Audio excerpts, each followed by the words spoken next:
Hello everyone, and welcome back to Coronavirus Corner.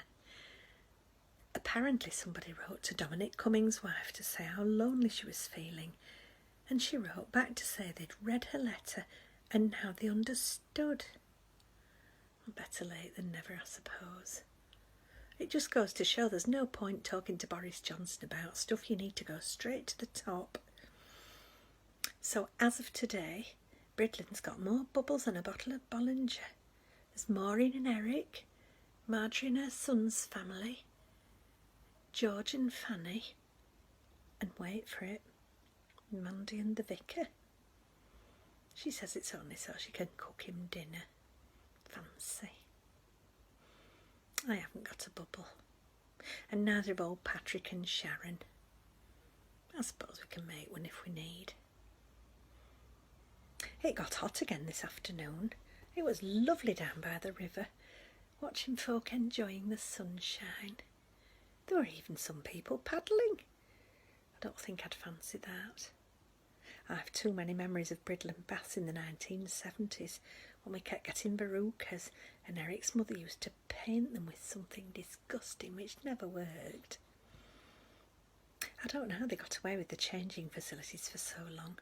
They had cubicles all round the pool, and if you swam to the edge you could look under the curtains, and it was very slippy. I'll never forget the time Maureen and I had just gingerly picked our way to the edge of the pool when Vera Thornton slipped while she was getting changed, screamed and shot naked into the water.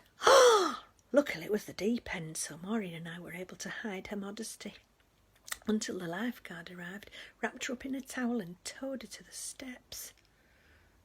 The Bridland Bugle ran a story on it under the headline, "Slippery Customer at Bridland Baths." Poor Vera. She never went swimming again. She told me she was still having flashbacks in her 50s and nightmares about jellyfish shaped like towels eating her alive. We all have traumas at some point. A few years ago we had a party for George's 60th and he took a bite out of his cob and his teeth fell onto the barbecue and melted. He's never touched pulled pork since.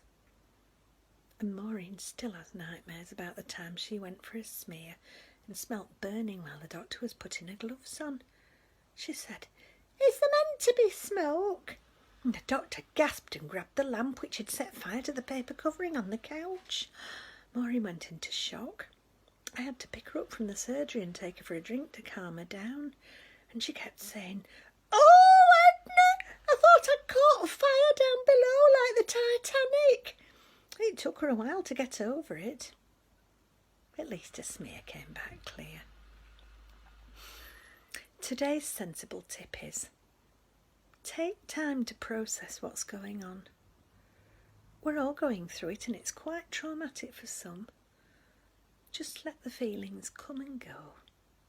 You'll be fine. We all will.